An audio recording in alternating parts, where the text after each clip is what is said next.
Friday's here. Hello and welcome to The Pulse. We're coming to you live from our studios here in Accra. Coming up this afternoon, Burkina Faso allegedly recalls its ambassador over fresh diplomatic row with Ghana. We have details as JoyNews sources hint the Ghanaian ambassador to Burkina Faso has also been summoned to answer some questions over the Wagner allegations made by President Akufo-Addo. We have details for you shortly. Also, leading member of the National Democratic Congress, Victor Smith, demands the immediate resignation of Chairman Hopeful of the NDC, Johnson Asiedu Nketia. Personally, me pepper and come a court on this one that Asiedu Nketia cannot contest.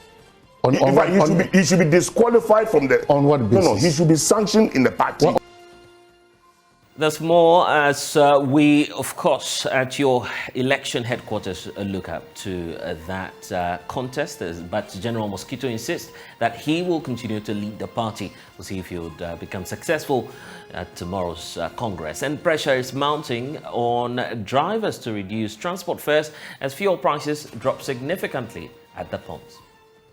Fair. If we are not being fair to them, they are also not being fair to us. I was almost no price near there was so much no so because any boy even though saying we were complaining, but we cope with it and but this is the situation at the end no say no price no full on yet so it's most mun share way fairness on my kakra na anodin. We'll engage the leadership of the Ghana Private Road Transport Union as a unanimous decision has been reached to reduce fares, yet it is to take effect. We'll get the very latest for you. This is The Pulse. The Pulse, as always, is brought to you by Global Communities, Digni, Lu, Affordable Safe Sanitation. Don't forget that we're streaming live on all of our social media handles. We're also live on DSTV channel 421, Gold TV channel 144 on YouTube and other platforms that you can find online. We are JoyNews, independent, fearless and credible journalism. I am Blessed Sogah and welcome once again to The Pulse.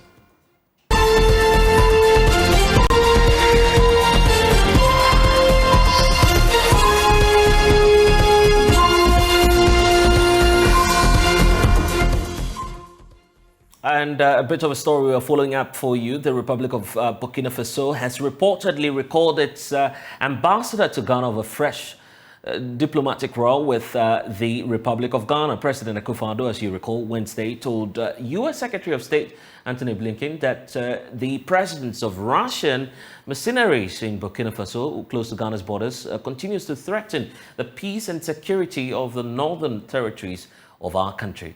Well, we've been capturing all of the back and forth for you in this report.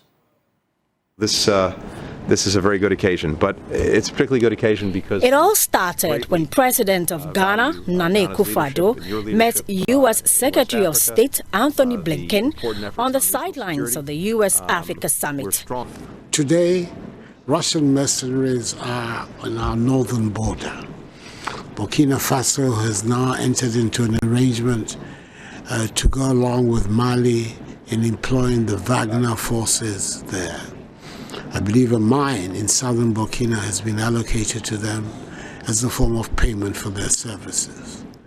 Prime Minister of Burkina Faso in the last 10 days has been in Moscow.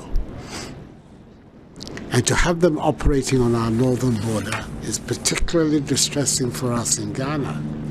Apart from not accepting the idea of President Akufo-Addo further called for partnership with the U.S. government in foiling what he sees as a growing threat to democracy in the West African sub-region. And therefore, then now to have this group at our borders is a matter of some considerable disquiet and concern for us. We really like to have a privileged opportunity to talk about its implications and what we believe ought to be the case. But the move met the displeasure of the military junta in Burkina Faso, which has already recalled Burkinabe ambassador to Ghana, while summoning Ghana's top resident diplomat in the Sahelian country. The Russian government will make no pronouncement on the matter except to share the critical opinion of some Ghanaian experts who have called out the president for making a wrong move. But U.S. Ambassador to Ghana, Virginia Palmer, says the Wagner is acting as a proxy for the Russian state. of course, just what's happening in Burkina Faso. Is the West or the East a part of the problem? You're being more diplomatic than I will be. I will be direct. I think, you know, the Wagner is acting as a proxy for the Russian state, and I think that's dangerous for democracy and peace and security in the sub-region. For now, all of Ghana's officials remain tight-lipped, and it's unclear what remedial measures may be taken to resolve this diplomatic row. So that's a roundup of the activities for you. But this is becoming a diplomatic row as we're capturing it. I want to bring in now Colonel Festus Boaji, retired. Dr. Ishmael Homonvo is also an international relations analyst with the University of Education, Winneba. Adib Sane is a security analyst. But I want to start off with you, Colonel retired Festus Boaji. Welcome to the polls. The president talks about the Wagner forces. I'm sure that many of us here in Ghana may not be aware of the extent to which this force is deadly to a country's security or national security, if we could put it that way. For those who are not aware about the operations, are you able to educate us on these Wagner forces that we're hearing of?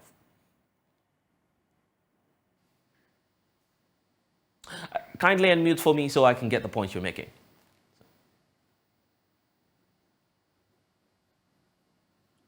Thanks for having me. Now, the Wagner, arguably, is a paramilitary company or private security company, except that it has very close links with the Russian state and is reported to even have access to Russian defense institutions. So it is now present in a number of African countries, largely conflict-ridden countries like the Central African Republic, Burkina Faso that we're talking about. There has been some debate about their presence in Mali, Mozambique, and so on and so forth. Now, they are there in these countries at the invitation of the de facto governments. It is not that Russia on its own or of its own accord deployed these Wagner elements into those states. So as far as Ghana is concerned, I think we have bilateral relations with Burkina Faso, and we also relate to Burkina Faso multilaterally within the ECOWAS framework as well as within the African Union. If the presence of the Wagner in Burkina Faso is of concern to us, we have structures, regional structures within which to address the issue. First of all, we have the Accra Initiative, which met about a month ago. So we can use that framework to resolve whatever issues we have with Burkina over the presence of Wagner close to our borders. We have ECOWAS. Then we have the African Union. My concern over this diplomatic spat is why our leader, the government or the president, took this matter, which is the local issue, of course with sub-regional dimensions, all the way to the US-Africa Leadership Summit. All along, we have been seeing, especially when the president was the chairperson of the ECOWAS, using ECOWAS structures to try and resolve some of these issues. Is it that the president believes only in ECOWAS and other African structures when he is at the helm of affairs? And when he is not, then he seeks now to internationalize some of these issues by taking the issue all the way to Washington. What has happened in the process, therefore, is to bring... it appears that we're having some challenges connecting back to Colonel Festus Boaji, retired. We'll get to his point wrapped up for you. Of course, we'll try to reconnect the lines. So apologies there. We lost you briefly on the very last point you were making. Yeah. You were saying that the president chose the wrong platform, but for some, the belief is that the president was being pragmatic. The issue about the need for partnerships. He describes America as, quote, a reliable partner. Is this not much more of cooperation to you than as you're trying to describe it to be a case of reporting a fellow African country? What was the objective of the U.S.-Africa Leadership Summit? What were some of the remarks that the U.S. president made? The main theme of the U.S. president's address is now trying to bring the governance factor into its discourses with African member states. And I've had reason to point out that the greatest threat to the stability of Africa and its member states is not the presence of Wagner on anybody's borders, nor the presence of terrorists. It is the weak governance structures which has compounded state fragility within the continent that now makes it liable to all of these threats. See, so there's nothing wrong with it. Maybe nothing wrong with the president taking the issue to Washington. But I think charity should have started at home. We could have avoided this diplomatic spat with Burkina Faso. And even before I conclude that point, let me make it clear that the major conflict in West Africa over the long term were won as a result of close diplomatic relations among ECOWAS member states and the wider African states. I'm referring to both Liberia and Sierra Leone. We need Burkina Faso, good or bad, to be part of our approach to resolving any security threat within the Sahel. Of course, we have waited all these years, from about 2012 when Libya imploded, to about 2015, 2017, when the onslaught was now against Burkina Faso, to realize that no, Accra probably may not be safe. Then we have resorted to this tendency of Africa to be layering its security arrangement. So this Accra initiative, which only last November decided now to establish a task force which should be ready within 1 month. So already the task force should be ready. But I'm not sure whether it's ready, and I don't think it is ready. This Accra Initiative task force is in addition of the G5 Sahel, of which Burkina Faso and 4 or so other African countries in the Sahel are members. Then we have the multinational joint task force in the Lake Chad Basin region. Then we have a coalition of other groups fighting Al-Shabaab in Somalia. Regional security cannot be fragmented in that nature. It must be one of broader collaboration. And therefore, I think the Accra Initiative, which to my mind is not even recognized as yet, diplomatically, politically recognized by ECOWAS, and certainly not by the African Union, is not going to be the solution to Ghana's security problem. I want you to take your thoughts on... Ghana needs a... Yeah, I want you to take your thoughts on what it is that the president was specific about. The fact that the presence of the Wagner forces in the northern parts of our country, closer to the northern parts of our country, poses a security threat. Of course, you've been in the service for long, so it goes without saying that you have some appreciable knowledge on how secure our northern frontiers are. Do you feel that the president has got his intelligence report right, or perhaps he may be relying on some other sources which may not or may be alien to that of our forces? Well, it will be a bit difficult to say whether the intelligence report that he has received is correct or not. But it could be subject to different interpretations. One interpretation is that the Wagner group in Burkina Faso was invited to Burkina Faso by the de facto government. Now, you cannot sit outside of the borders of Burkina Faso and determine whether that government is a good or bad or the right government or not the right government. Again, we could see the operations of Wagner as helping to stabilize Burkina Faso and therefore reduce the threat that the terrorist onslaught, poses to Ghana. But on the other hand, also, it may very well be that when these terrorists come under pressure, as well as the displacements that the operations might entail, they could be pushed into Ghana and therefore could have other humanitarian security exigencies for the country. But the way to have gone about it was to closely collaborate with Burkina Faso, either bilaterally or multilaterally within the Accra Initiative, for which we have established structures to resolve that issue. I said it last night, and I don't think that the mere presence of Wagner within the territories of Burkina Faso in close proximity to our northern borders is necessarily a security threat to Ghana, unless we have intelligence that there have been cross-border incursions by Wagner into the territory of Ghana. And as of now, the government of Ghana has not told Ghanaians that Wagner has crossed our borders and has operated within our sovereign territory. So I hold a contrary view.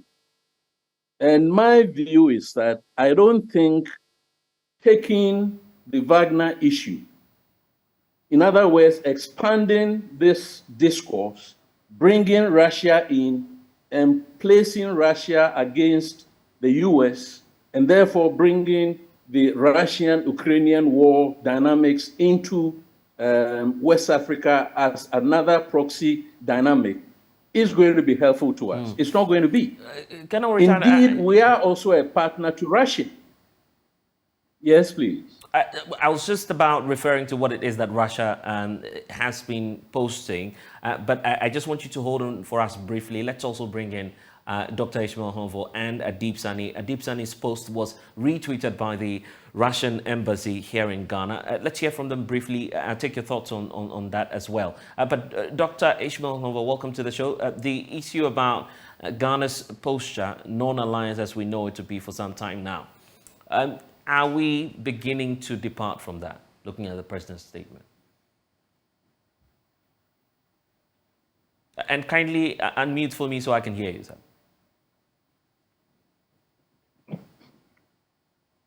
Great. Thank you very much, and good afternoon to you and your viewers. Can you hear me? Loud and clear, sir. Okay. We are not yet out of our non-aligned movement, but this particular comment of the president smacks of a kind of Cold War mentality, where you assume that anything that has to do with Russia is diametrically opposed to anything US. So for that matter, if the Russian group operates close to our borders and trying to help Burkina Faso, if it is confirmed, that means that then it automatically means that we need the assistance of the US. I think that that particular approach will not help matters, because we must be able as a region to shield ourselves from this kind of Cold War division that seems to be creeping back into the world. We still have very good relation with Russia, notwithstanding our stand. Of course, we are free to take our stand that the war in Ukraine is not what we want. That is fair. But to project it to areas such as our relation with Burkina Faso in relation to terrorism means that we are operating on a particular paradigm that view the whole thing as a new setup for Cold War. And if there is even a Cold War, it is not in our interest to kind of operate in that paradigm. We need Burkina Faso, we need all the states in West Africa to be able to address this issue of terrorism in the sub-region. So if we start in this manner antagonizing our neighbors, it will not help us in the long run. So I think that yes, we still maintain. Yeah, but the question is, what other options? But this particular comment.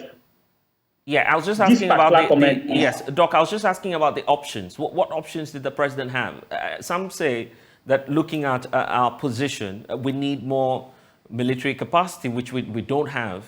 I mean, in terms of being adequate. So we need the help of bigger countries such as the United States, correct? You need help of the bigger countries, the United States, Russia. You need all of them. You don't only need one side. See, so we must maintain our position of being in the middle where you can call on any of them at any time for assistance. Now, if you take the issue very critically, assuming without admitting that Burkina Faso actually went in for this group, what is the intent? The intent is that they have been facing a major terrorist problem for a very long time. And as a sub-region, we were not able to give the necessary assistance to kind of curtail this onslaught of the terrorists. Therefore, as a country that is in need, they look at their options and perhaps they've chosen this option. Now, if this group is able to bring stability to Burkina Faso, it is also to our benefit. So we must not interpret it as if to say that the group is everything bad. So far as you engage that group, you have committed a kind of offense. Or so far as you engage with Russia, it's a kind of offense. That's how this comment seems to be like. And you see, it's not something that we should be championed based on our position, because the president was just recently the ECOWAS chairman, and then he was at the forefront of trying to find solution to most of the things that are happening in the sub-region. So if you have led the group throughout this period, if you have a concern with Burkina Faso, it is appropriate that you reach out to them to understand. Because if you look at the comment, he said, I believe that they have been given the mine in exchange.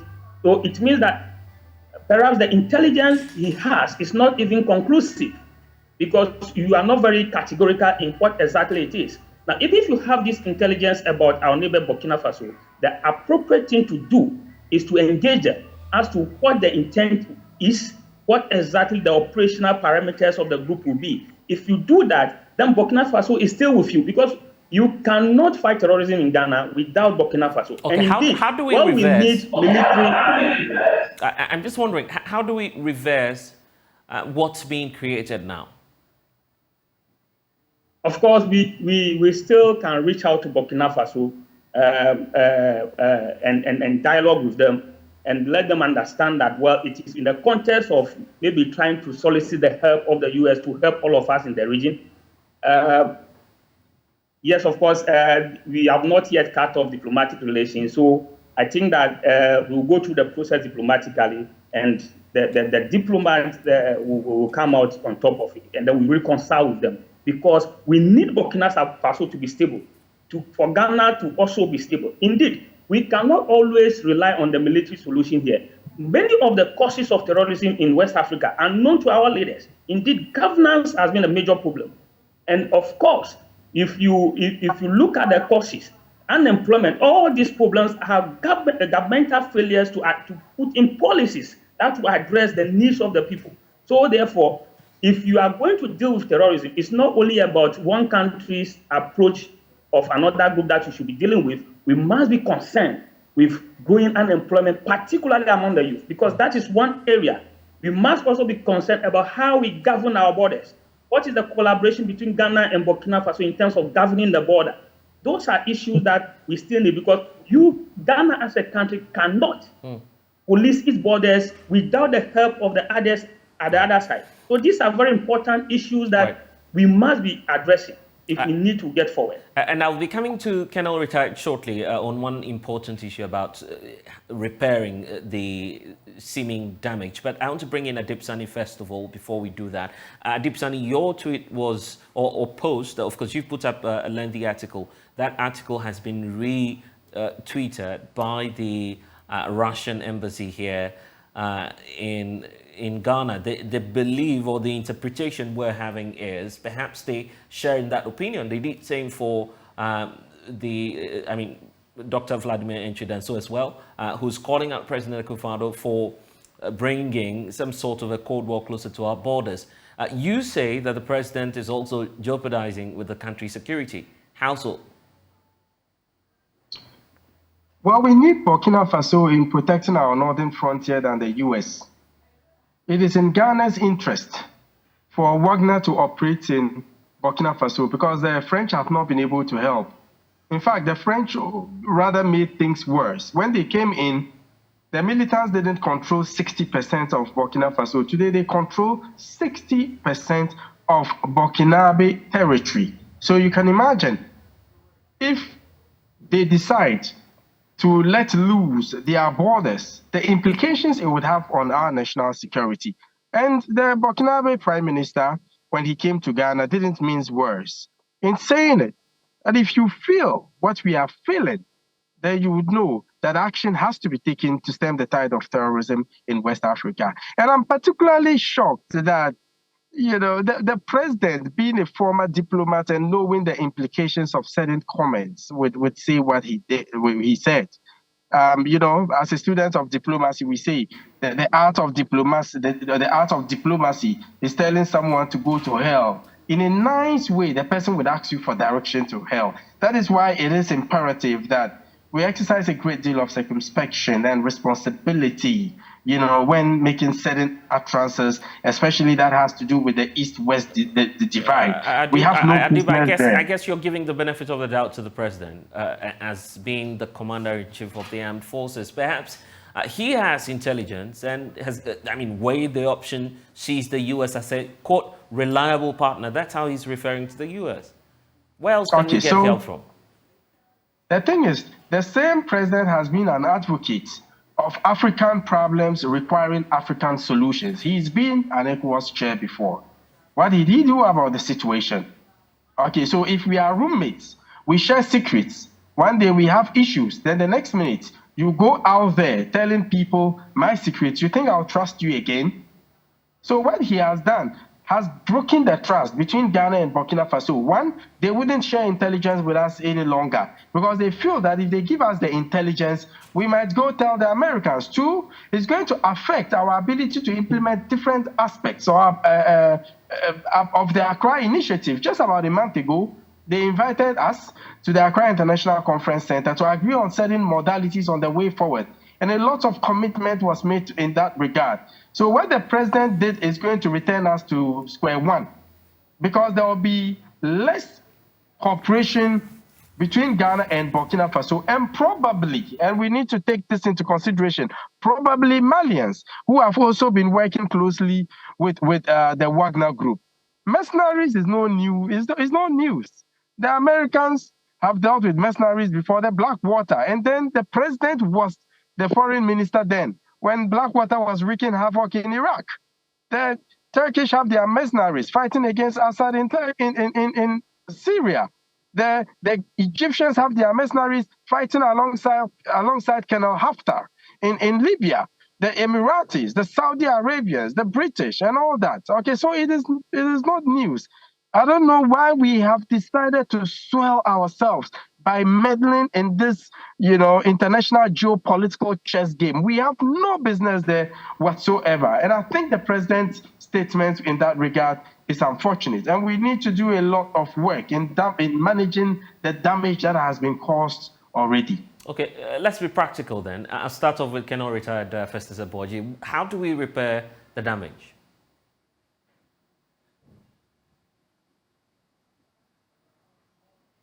Are you talking to me? Colonel, you'd have to unmute so we can hear the point you're making, Colonel. I have. I'm saying that, first of all, in spite of all that is happening, the president of Ghana, for that matter, Ghana has channels open to Ouagadougou through telephone calls, through our embassies, and so on and so forth. But because this has a regional or sub-regional context, the structures that ECOWAS has, we have a Council of the Wise, just like the Council of State, eminent citizens of West Africa drawn from some of the respective countries that could intervene in order to de-escalate the tension. We have the president of the commission, the senior civil servant of the ECOWAS Commission, who could also step into the fray.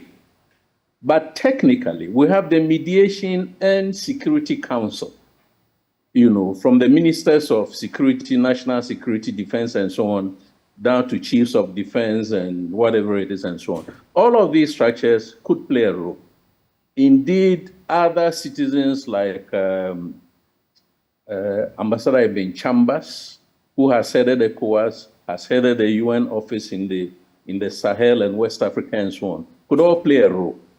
In the long run, we need the two parties, Ghana and Ghana and Burkina Faso, to sit together and resolve this. And I think we should also desist going forward from internationalizing issues with our neighbors. That is not the way to resolve bilateral issues. And as some of my colleagues have said, nobody can point us to the presence of Western partners in Africa, in West Africa, anywhere in the world that has helped to resolve, substantively and permanently or sustainably the security issues that we have. What Wagner is doing, as Adib said, could not be done by France. They've not been able to do it. Now they've hung their gloves and they have signaled that they are leaving West Africa. So each country has to find its own mechanisms to resolve its issues. And in Burkina Faso, because the rest of us were aloof, calling ourselves coastal states and allowing Burkina Faso, to deal with its own devices, then let us respect whatever decisions they've made. And let me probably end on this note, that the question of paying for security assistance with mining concessions is not new in Africa. During the Mano region area conflicts in Liberia and Sierra Leone, even British mercenary groups, Sandline International, were given mining concessions, diamond concessions, to pay for their security assistance to Kaba and Co. So there's nothing new. It's happening in the DRC, it's happening in the, Central African Republic. If a sovereign state decides that I cannot pay you in dollars or gold, but I've got minerals, you go and mine and pay for whatever it is. It's like Ghana saying that I'm going to use gold to buy petroleum. Nobody anywhere in the world can take Ghana to task and say, why are you not using dollars to pay for your petroleum supplies? So I think we need to respect the sovereignty of our neighbors. Would it be prudent to have the president? Would it be prudent to have the president apologize publicly on this? He could do that in different ways. He could retract through his Ministry of Foreign Affairs or Minister for Foreign Affairs and so on. He could send a high-level delegation to Ouagadougou to try and mend fences and so on and so forth. But the signaling that you don't take African issues, that you have not tabled in Abuja, you have not tabled, or even if you did, you have not pursued in Addis Ababa, all the way to Washington. You don't do that. It's a clear declaration that you have lost confidence in the structure that one of my colleagues said, finding African solutions to African problems. And the fact of the matter remains that no Western partner can help Ghana, Burkina Faso, Mali, Niger, Nigeria to deal with the security problems that we have. Nobody. It's ourselves, like we did in Liberia, we did in Sierra Leone, who should find the solutions, but permanently, on a sustainable basis. Let's address the governance deficits. You may argue with me that Ghana is democratic. I have been known to be saying that democracy is not an absolute. It's a spectrum. And the democracy that we have could one day fall prey to the circumstances of Burkina Faso. The dynamics, the driving factors of terrorism, violent extremism, radicalization are all present in our society. We need to deepen governance, the respect for human rights, democratic accountability, and so on and so forth. That is how we prevent the kind of situation that we are in.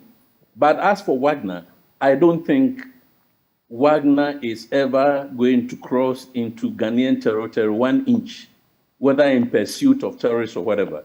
Indeed, I hold the view, and I stand to be corrected, that Wagner's presence on our northern borders will rather help to stabilize, Burkina Faso territory in close proximity to our borders, so we can have the time and the space to look for some constructive, substantive security responses if and when the terrorists choose to attack Ghana. If there's anything the president is confirming, he's clearly telling us that the northern borders of our country may not be safe. How do we assure residents of the area, or what moves do we make by our security agencies to restore confidence in terms of security-wise in the area?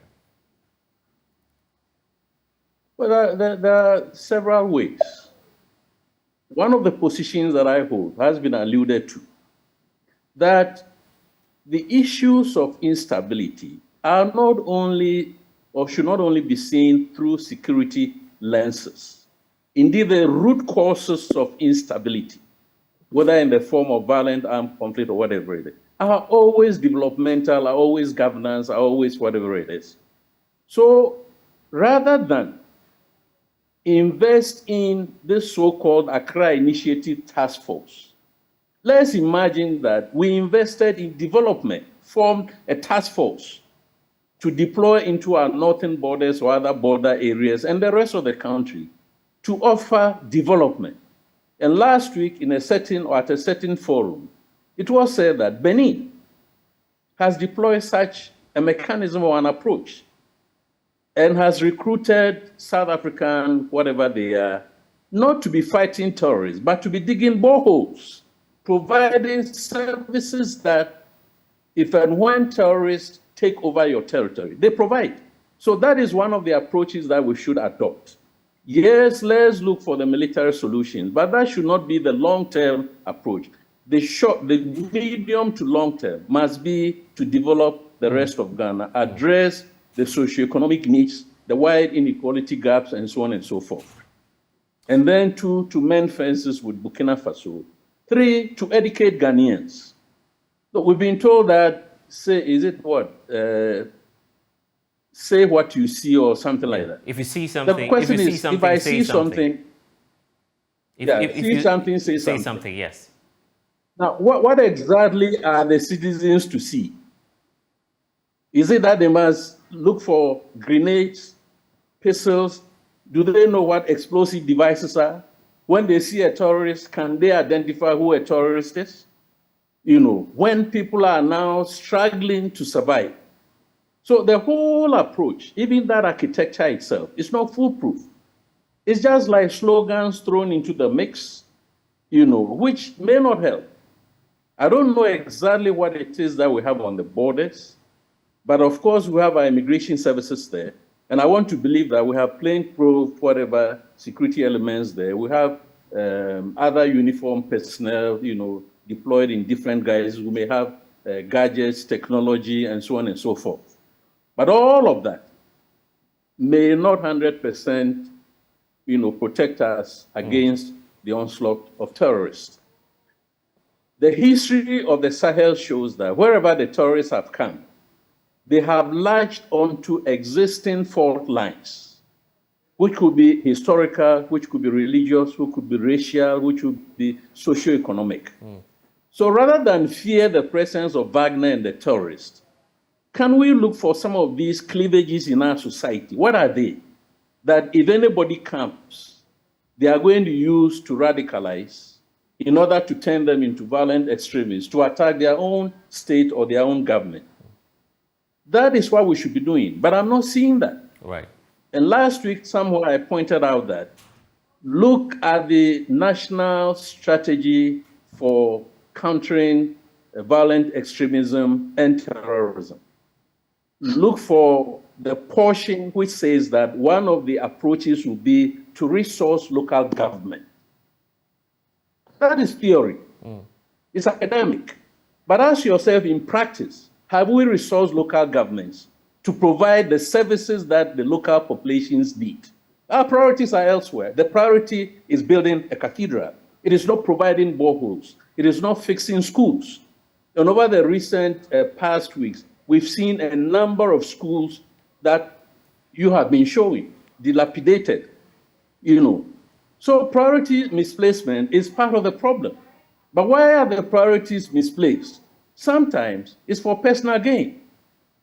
Sometimes for personal gain, not for the welfare and the well-being of the citizen who is the sovereign of this state. And we need to get the priorities right. So far, I don't think that our priorities are right. There are so many things we've done, continue to do, which sound nice, but in the long run, that do not,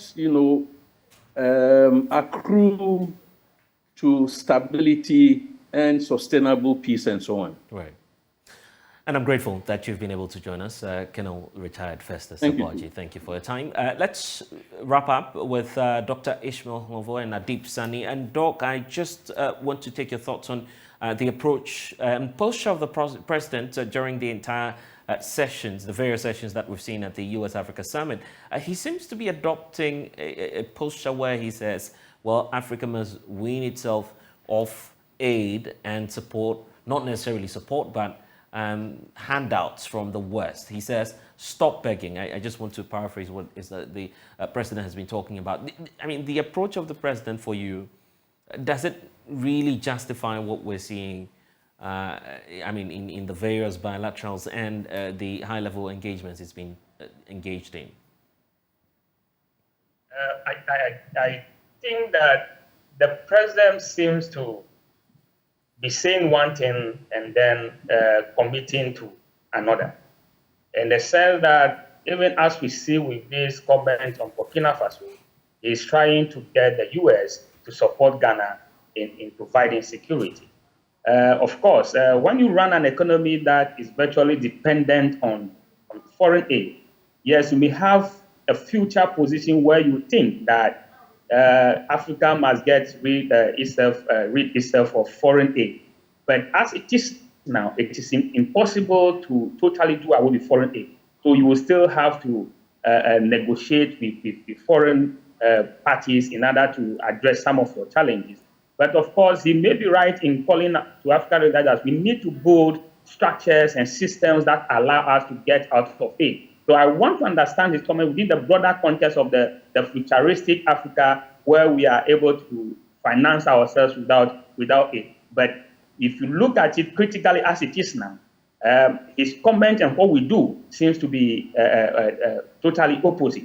And of course, when you come back to the issue of Burkina Faso, I would expect that if we will get ourselves rid of foreign interest or foreign aid and other sort of foreign assistance, then one, you should be able to address Burkina Faso without calling for foreign assistance. You must be able to engage your brother in the north without calling for foreign assistance. That is one way to demonstrate that the words you are preaching to Africans are actually what you meant. But if you, on one breath, say that let's get ourselves independent of them, and then on another breath, you are virtually putting your neighbor to the sword. I mean, it's as if you are becoming a contradiction, which is not what we all expect of our president. So I think that going forward, the few things must be done quickly. The Ministry of Foreign Affairs must put out a statement there to kind of reassure Burkina Faso of our support in trying to deal with this terrorist thing. And of course, we must begin to look at how we can strengthen border governance, not only in terms of putting personnel on the border. We must be able, as it were, to look at border areas as areas of particular interest. What has happened is that most African countries, the state is very present in areas where there's resource extraction. So a border post where people pass and can pay revenue, a lot of state security apparatus is there. But in remote areas, the state is virtually absent. So those people are left to these groups, and when they come in, they settle there, provide them with social infrastructure. And that is how they're able to win people. So we must begin to work with our brothers to demonstrate what the president is saying. We must be able to work with all the other African countries around us so that we will give substance to our position that Africans need to find African solution to their problem. But currently, of course, the one engagement talks about being independent, then another engagement talks about we need your help to deal with terrorism because our brothers have gone to Russia. This is not appropriate as it is. So I think that the whole process have not been that managed well in terms of consistency in what we are seeing. Right. Dr. Hangover, thank you for joining us here on The Pulse. And a bit of an update for you. When the West Africa Center for Counter-Extremism has put out a statement on the latest development. We'll bring you excerpts of what it is that the group has been raising, pointing out some martyrs. But I want to bring in also now, of course, the executive director for that center, Mukhtar Mumuni Mukhtar. He's joining alongside Adib Sani, who's on with us. Just before I come to Adib, Mukhtar Mumuni Mukhtar, you've issued a statement. What are the key considerations now for you, knowing that the matter has degenerated? Now we have Burkina Faso recalling their ambassador for some more consultations. Well, as we are learning now, we're seeing that this matter seems to be escalating in terms of the rift that it brings with it. And earlier, this morning, I spoke about it to a few media houses here, and I was very, very worried in terms of what it could mean for us in terms of regional security and in terms of the cooperation we need in the region in dealing with the very serious issues that we've been confronted with in terms of violent extremism. If you look at the conversation, if you listen carefully throughout the conversation, first of all, you would see that our president raised very serious and very important, points about regional security, about governance and democracy, and the issues that are important for, for development. Unfortunately, the very preliminary comments relating to the presence of Russia, Wagner's presence in Burkina Faso, in Mali, seem to have taken away a lot from that supposedly very good conversation. And for that, I think it was a big miscalculation or a misjudgment on the part of our president. What we need to do now is to have, for instance, maybe the Foreign Affairs Ministry to try to sanitize conversation around it. Other than that, we are in a situation where we should be expecting escalation of this problem going forward. What are the likely implications from the perspective of your center?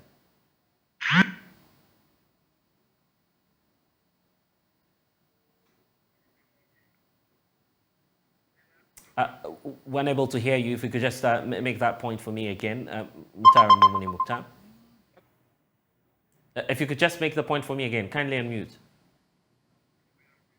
Okay, we've lost Mukhtar there. Adib, let's bring you back and let's look at the way forward. What is, first of all, your interpretation of the decision by the foreign mission, the Russian mission here in Ghana, to put out your statement? Is it the case, and do you deduce that they side with you, the fact that you believe the president is jeopardizing, of course, the country's security? Is that what you see through what's been done online? There's no denying that fact. I'm not surprised, because mostly when I put up, statements, I have a number of missions picking it up and putting it on their social media handles. So I'm not surprised about this. However, first of all, we have to accept the fact that what happened is a major, monumental diplomatic gaffe. It is a monumental diplomatic gaffe, and we have to accept it. Then we can come out with ways to deal with it. And mind you, we can never win the fight against terrorism in West Africa without Burkina Faso. It is in our interest to have Wagner operate in Burkina Faso, because for years on end, the Burkinabe military has no capacity or capability to counter the threats. Hence, you see that they are expanded by the day. And Burkina Faso, as a sovereign country, can decide to go into a defense cooperation agreement with any country, so far as it doesn't pose any security threat to any country. I couldn't have agreed with Colonel Festus Abuajibo. And it goes the other way, isn't it? When the president says, well, I want to side with the U.S. After all, what's wrong with that? You see, Sogah, we have for years on end, and a lot of international recognition, respect, and favor because of our posture to international politics. But immediately we start aligning with one side, then we would have problems with the other side. Okay, and fighting terrorism knows no east nor west. We need to be collective. We need to be collaborative in our approach. But if you have issues within, then you don't discuss it within and perhaps seek possible solutions and decide to go before the Foreign Affairs Minister of the United States. It's unfortunate, it's demeaning, it's disrespectful, and telling them what they already know. Are you the one to tell the Americans about Wagner? For crying out loud. It's unfortunate. I don't know who advised the president to toe this line in the first place. And I think it is important, like I indicated, for us to accept that, yes, it is a monumental diplomatic gaffe, and so the need for us to realign, so to speak, our relationship or reset our relationship with Burkina Faso. If not, and I'm saying this without mincing words, there are so many ways Burkina Faso can hurt us. We wouldn't want to go there. We need to be friends with them so collaboratively we can stem the tide of terrorism in West Africa. We met at Accra International Conference Center. We spoke a lot about the need for us to be to synergize our approach towards fighting terrorism, the need for countries to come together, Ghana, Burkina Faso, Mali, Ivory Coast, Togo, etc. But if there's no trust, it makes nonsense of all the efforts that has been put in to get us to where we are today. I know national security officials will not be happy about it. I know diplomatic officials will not be happy about it. But nobody dare talk. But for us within the civil society, we need to let the politicians know that, hey, what you are doing is not going to help us, but rather put us in a precarious situation. And I think it's important that immediately we dispatch a high-powered delegation to Burkina Faso to see how we can pragmatically and diplomatically reset our relationship with them. Adib Sani is a security analyst. I'm grateful for your time. Let's wrap everything up with Mukhtar Mouni. Mukhtar, let's talk about the call from Adib, the need to moving now the high delegation to Burkina Faso. How do you expect a democratic nation to engage a country that's been run by now, I mean, as we speak, by a military junta? It rarely happens. Well, of course, I mean, it may seem impossible to do that, or, I mean, impractical to do that. But in reality, it is happening. In spite of the fact that we have this kind of leadership in place in Burkina Faso, it still does not take away the fact that we need to work with them. We need to work together to realign the country in terms of putting them back on the path of democracy. We actually have our embassy there. We have staff there. And we have an ambassador there who is working day in and out, in there. And so there's that kind of relationship that exists. And so, like I made a call earlier, we need to have the Ministry of Foreign Affairs come in to sanitize conversation around it and chart a new path in terms of how we really, establish a proper and positive relationship with them. And as my brother Adib mentioned, this is a very, very serious and very delicate situation for us here in Ghana, in the sub-region, and here locally. If you've been monitoring the last 2 years, our relationship regionally in terms of security has been very, very delicate. If you look at the sanctions that were imposed on these countries that had disputes, and Ghana as ECOWAS chair, it put us in a situation where we were viewed as a country that was used by France and other Western partners to get back at this, Francophone West African countries. And for us to go do this in Washington, D.C., it further erodes the trust that we need to build with our neighbors. And so there is every indication that, all is not well, and we need to do something very seriously about it now. And all is not lost. We still have that level of engagement that can still work at the level of foreign affairs and our military leaders, regional, security leaders between the two countries. I'm grateful. Mukhtar Mouni Mukhtar, Executive Director for the West Africa Center for Counter-Extremism.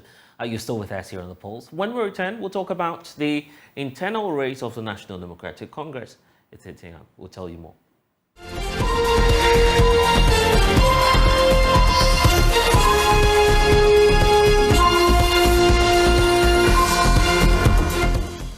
back this afternoon. A leading member of the National Democratic Congress, Victor Smith, is demanding the immediate resignation of Chairman Hopeful Johnson Asiedu Nketia. The former High Commissioner to the United Kingdom says General Mosquito betrayed the trust and secrecy of the party. His comments come on the back of a leaked audio in which Asiedu Nketia suggested that the NDC did not have adequate evidence in the 2020 presidential election trial, but still chose to challenge the results. Asiedu Nketia is facing it off with the incumbent chairperson of the party, Samuel Ofosu-Ampofo, and two others. But Victor Smith says the comment makes him unfit to lead the NDC. Asiedu Nketia was the chief executive of the party. He was there. Now say, we need penny for, and the papers need because John apologize for your frivolous petition. Exactly. Yeah. You are indicting a former president who was our flag bearer at the time. Why must you even go to the contest? Personally, Nese me party and Kamako court on this one that Nketia cannot contest. He should be disqualified from the. On what basis? No, he should be sanctioned in the party. On what basis? No, so what kind of credit, you know? No kind of credit. The party's a constitution, Article 8. It says, and if you will permit me to read that one, it says a party member may be subjected or may be made subject to party discipline for any of the following. 1, breach of any of the provisions of this constitution. 2, anti-party conduct. This is anti-party conduct. Or activities likely to embarrass the party or bring the party into hatred, ridicule, or contempt. He has done that. Forget about insubordination and negligence. The other one says unauthorized disclosure of confidential party information. These are part of your rules and regulations in government. Of the constitution, NDC constitution. You should be sanctioned. What he has done is a sanctionable offense by no less a person than the chief executive of our party. And a serious matter. The NDC delegates, but this man cannot take part in our elections, in my opinion. He should be sanctioned on no one, and if he wasn't contesting, that's somebody went and spoke that. Was sanctioned, as the chief executive. And we are your election headquarters. In less than 24 hours, the much anticipated NDC's National Delegates Congress will be underway at the Accra Sports Stadium. National Communications Officer of the party, Sami Jemfi, is assuring all stakeholders and participants of their safety of the upcoming Congress. This assurance follows chaos and assaults that characterized last weekend's National Youth and Women's Congress at Winneba. National Youth and Women's Congress was marred with violent disturbances causing injury to 3 persons and destruction of property. Police intervention helped calm the situation for the process to continue. The incumbent communication officer, Sami Jemfi, says the party has taken a cue from the violent clashes and has made provision for enhanced security. Adequate security measures have been put in place. We are working with the police, the Ghana Police Service. Our internal party security will be here to also complement their efforts. We've learned useful lessons from what happened in Cape Coast, and we can assure our rank and file and the general public that we will not have any such occurrence here on Saturday. So be rest assured that security will not be a problem at all. He also insists the NDC party is united despite the name-calling and counter-accusation among competing candidates, especially for the chairmanship slot.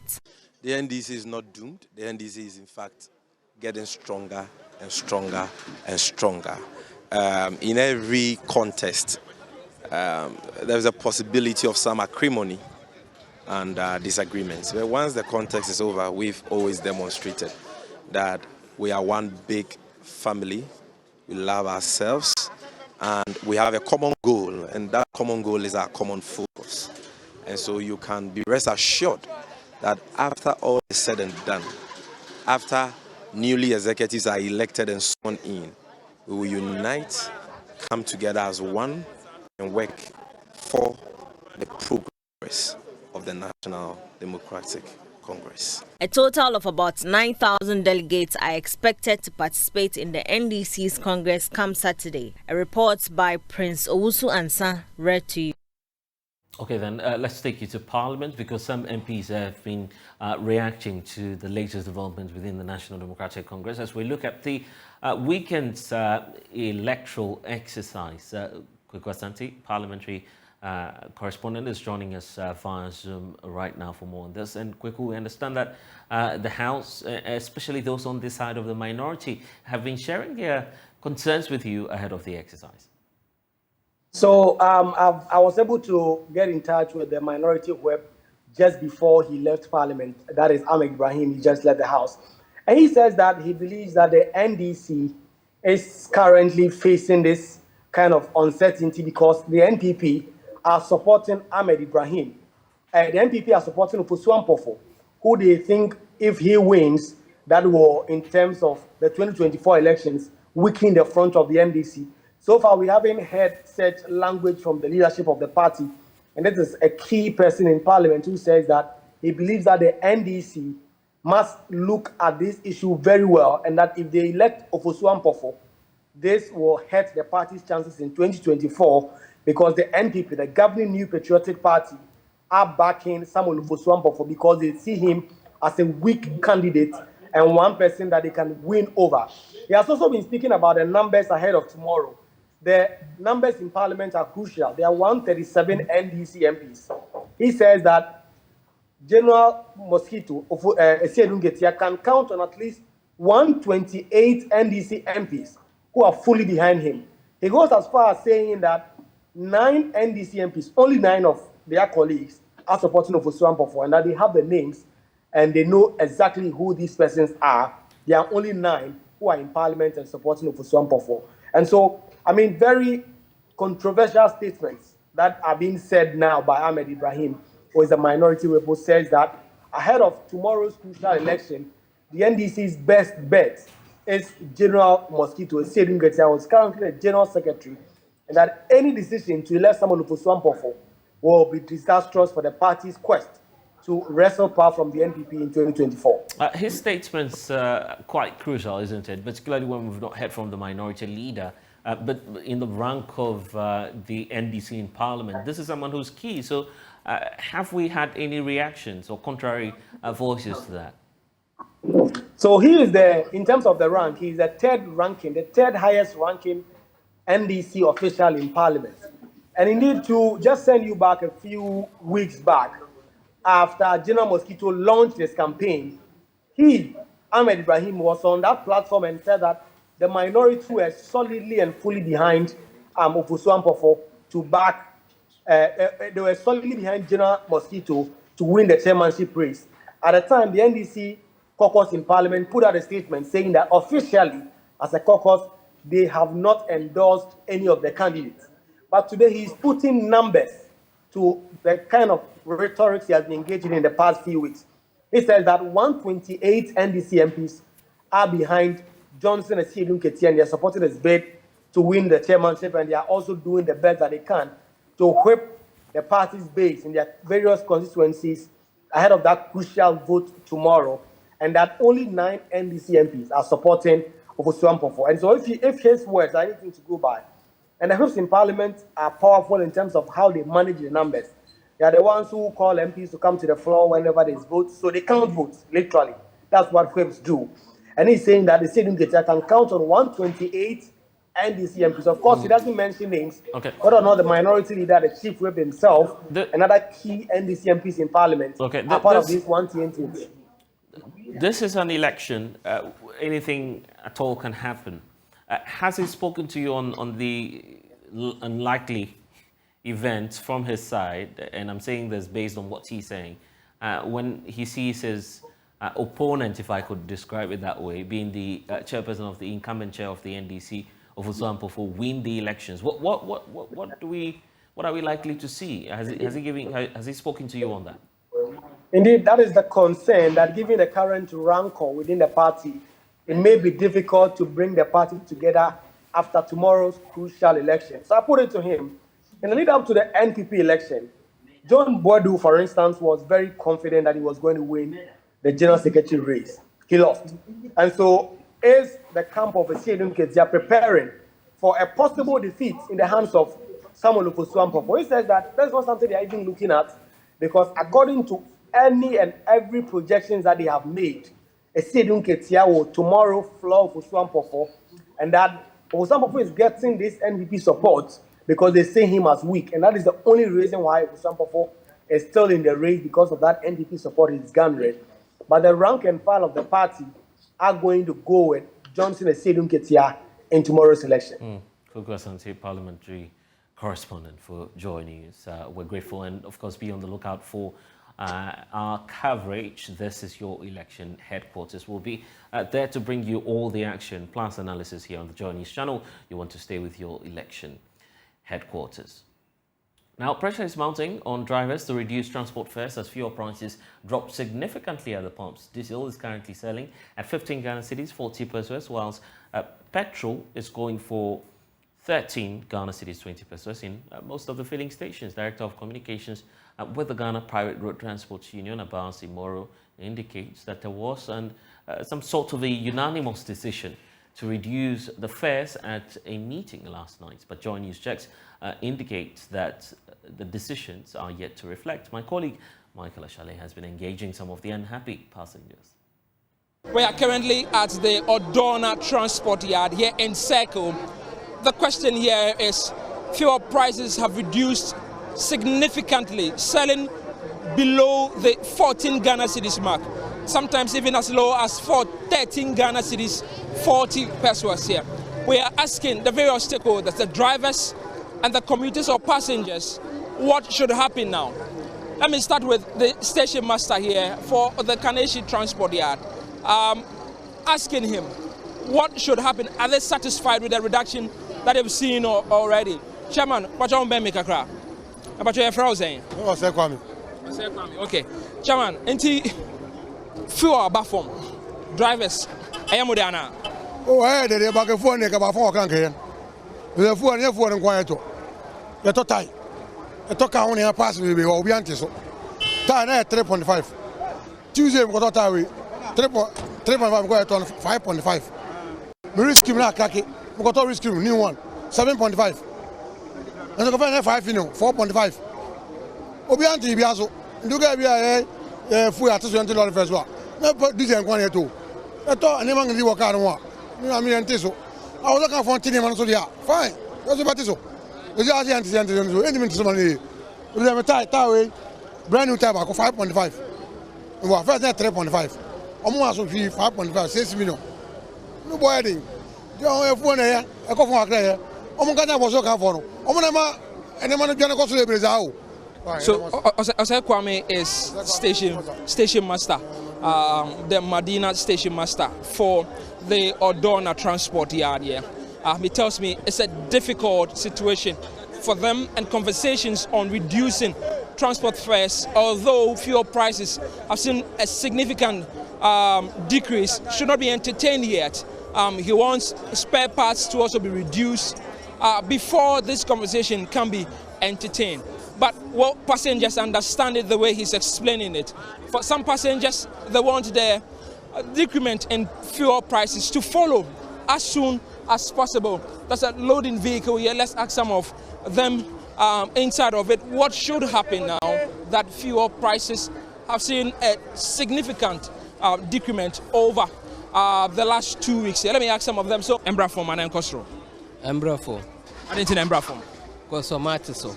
What did you answer? Petrol so. But almost your Mugusu bro, and someone to mean to some houses here.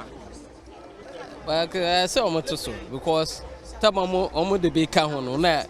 Almost an edit. Almost to son of artists, and yes, I bread. So he is telling me that the argument of the drivers cannot be bought just yet, because at the time, every increment in fuel prices, they have to bear the brunt of it, they have to pay the difference immediately. So why wouldn't that same apply to the situation when transport fuel prices, I beg your pardon, rather, has been reduced? not long ago, shortly.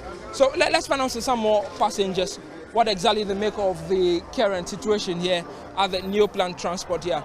Madam Cecilia, fuel prices are baffling. What do you think? You think transport fares should remain where it is or should go down? Amonte so fair na no den dodo ya fuel so amonte so yenna wo system no yenim se na yetie ne boy ye den no mo je no yete ase na yetu nti se fuel aba from amonte so e mo mfa nche spare parts born na ye den tina still amonte wo se government na de ne 9 fuel normal GPRTU for enkasa no amonte fair ne so ano den dodo. Time now, almost more. No. How did it impact you? We have no option because that time no fuel, no none board was strong until we have to pay. But this is the situation. I have to fuel on this winter. Also, almost doing a kakra no more tete fairness on my because sometimes the penifo no more cars need to who send it here. But young passengers na debia ye kobani debiano a hard drink. We government work and salary senator sanity yen 2 mu ye ne hweye but salary no senator sa transportation no kwa na ekoso nti omo hwe no mo nte so maye na ye bre.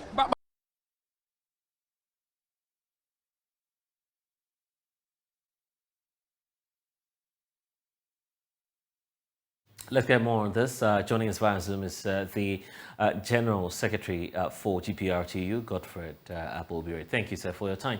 So you've heard some of the commuters ask you to reduce prices. We know that that decision has been taken unanimously for you to reduce your fares. But have you communicated that to your members?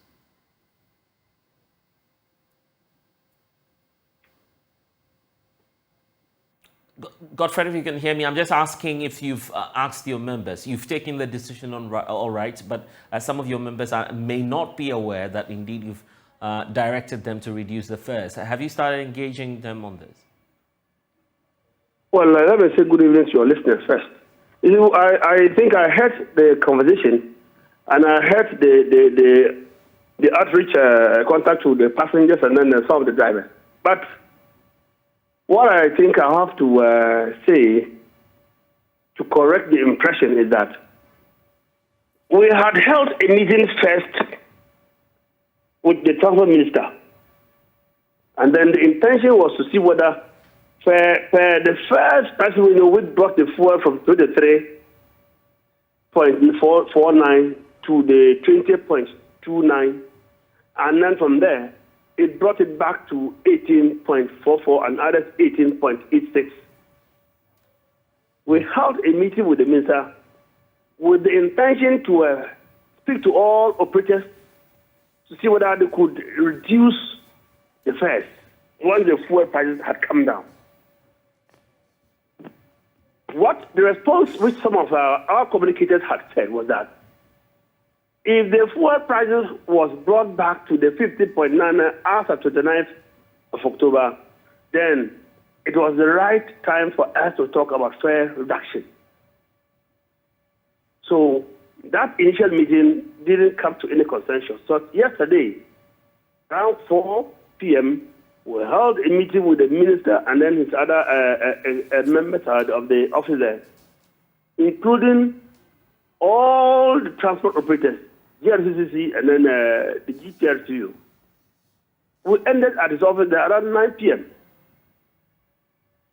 The information we had there was that by this morning, that particular deadline we have marked as 15.99, fuel prices were going to be brought back to that margin. And then, unanimously, all of us then said that if that was so, then it would have been better and we had no excuse to speak against the fare reduction. But we also that until we see that this morning at the pump, then we will not conclude the discussions to say yes, fare should be reduced. But when it happens that at the morning by the pumps, the prices per litre become the 15.9 as was said by the minister, then by Monday morning, a communique will be issued today, Friday, and by Monday morning, all operators, not only those who went for that negotiation, but including VIP, including OA and the rest, will have to bring back our fare back by 10%. The minister was asking for a figure above that. But we had offered that we would reduce the fares by 10%. So we are sure that, yes, the fuel price, as we were told, had really come back to the margin that did you give a condition to your members? Is that what you did? You gave we don't need to give conditions to them. Right. Once the discussions conclude on a particular figure, we only write and instruct them to do. We don't give them conditions. If we go for fare increment and we say everybody should increase their fares, do we give conditions? We'll tell them fuel prices have gone up. So by the negotiation, we conclude that all fares should be reviewed upwards by 10% or by 90%, and then they go to do that. When the decision now comes that fuel prices have dropped and brought down, so fares should be reviewed downwards. We don't need anybody. Just by Monday morning, we will do the calculations and send to them, and all of them are supposed to comply. Okay, let me put it this way. What would you say to an average person out there who comes to ask, I mean, when will GPRTU reduce their prices? What are you going to say to such a person? When will reduce the fares at someone else? What? I didn't get that clear. I was just asking, if someone walks up to you to say, when will you practically, reduce the prices, what would you say to such a person? Oh, you heard me say Monday. Didn't I say Monday? I said the decision was to effect it by Monday morning. I said that. So Monday, that's... Monday morning, yes. Right. We should effect it by Monday morning. Okay. We wish you the very best. Godfred Bilberry, he's the General Secretary of the Ghana Private Road Transport Union, GPRTU, and we should be expecting reduction by Monday, as he's confirming to us. But the festive season is here. The Ghana Health Service is also embarking on its mass COVID-19 vaccination drive. Ghana is on the verge of a total breakthrough from the economic crippling pandemic after achieving its set targets of herd immunity. But with the festive season just around the corner, the service is predicting there could be a fresh wave of COVID-19 infections. Health Promotions Officer for the Ayaso North Municipal Health Directorate, Nai Fale Sakle Dagadu, will be joining us shortly via Zoom. But first, here's a report by Love FM's Nana Bwachi Dankwa Yadom that highlights the ongoing COVID-19 mass vaccination exercise by the Health Service and its partners, the United Nations Children Fund, UNICEF, in the Ashanti region. The fifth round of the COVID-19 vaccination exercise in all 43 districts of the Ashanti region has a target of vaccinating an estimated 165,931 people from December 14th to December 18th. The Ashanti Regional Director of Health, Dr. Emmanuel Tinkrai, at a meeting with the clergy, says the clergy have the responsibility to protect members, hence the need to get involved in the vaccination exercise. We've started what we call the National Fifth COVID-19 vaccination, and our aim is to make sure that at least we cover a lot of the gaps. Those who have not vaccinated at all, we'll give them the opportunity at least to take their first dose. Those who have had their first dose, we are encouraging them to take the second dose. The moment you take the second dose, you become fully vaccinated. And we are giving the opportunity to the clergy to inform their congregation that will be available in the churches to give the vaccination, and that they should also do the social mobilization for us. The region has achieved 48% of its targeted 70% for full vaccination. UNICEF representative Charity Nikoi also encouraged the clergy to motivate members in adhering to the necessary safety protocols. The religious leaders are our key partners wherever we go, and I'm happy that we are supporting the health system in Ashanti region. And I believe we are going to continue this support, especially during this festive season. It is very important for us. The news that we are hearing from temperate regions says that their cases have started going up. The Ghana Health Service and UNICEF are, however, on a 5-day COVID-19 vaccination sensitization exercise. Some members of the clergy spoke to Love News. We meet our members, we shake hands with them. They come to our houses, we have counseling sessions with them, we have speaking sessions with them. We go out to those who are homebound all these people are at risk of getting the COVID. So the likelihood of us getting the COVID is also high. We are vulnerable just like them. So every effort must be made in trying to curb the menace. As an imam, inshallah, my role is to make sure that I advocate more on this program, and then I have to also sensitize and disseminate the information I gathered here to my congregants. Reporting for JoyNews, Nana Boachi Dankwa Yadom. I say that Christmas has come early. Guess what? The Doreen Avio show is airing on Joy Prime for next week. We need to hear all about that. And here we go. Big surprise for you, Doreen Avio. Welcome to the polls. Thank you so much. And a very impressive promo there. Of course, we've seen that there are interactions going on there. There are fun games and all of that. Tell us about the Doreen Avio show. Well, I mean, in as much as the name is Doreen Avio, which is my name, I think I call it an experience. An experience because I believe that it's festive season and this is an opportunity for people to actually get to know that side of me. I'm mostly known on radio. I do TV as well, but this is more like of a bigger project. And there's a lot in there for everybody. It's not just for grown-ups. I mean, we have kids because we have games in there, we have sports, we have a bit of health as well. We have people sharing personal experiences. And I mean, the part that I enjoy the most is celebrity interviews. We're not looking at their careers, but the other side of them. And and a live studio audience as well, because for us, we always want to have that feel of interaction between the audience and the people who come on the set. So you were talking about the celebs. Give us some of the names that we should be looking at. Ooh. Wow. I mean, there's a Jackie in there. There's Mona For Real. There's Reggie Rockstone. There's Kwame Eugene. There's Kidi. There's Kofi Jama. There's Adina. You know, it's like a... It's really packed. Exactly. There's a James Gardner, like Ajete Anand Sina. So, oh my goodness, like there are a lot of them. How about Doreen Avio herself? Doreen Avio is seated right there, and all she has to do is to steer the affairs of everything. And it comes with a lot of excitement. For me, it's something that I've always wanted to do, and I've always prayed to God that it happens. And this is why I say kudos to Tiger Creative Studios. Is actually the CEO is Richie Mensah. He gave me his platform, his studio, and everything to be able to put this together. And for me, it's such a big deal. Yeah, it is. You love this. I love the setup. Of course, we all can't wait to watch the show. But what's going to be happening on the first episode of the show? Oh, well, on the first episode, I mean, you know how it is. Usually, you see the promos and everything, and you're like, what's going to happen? You just have to make sure you're seated.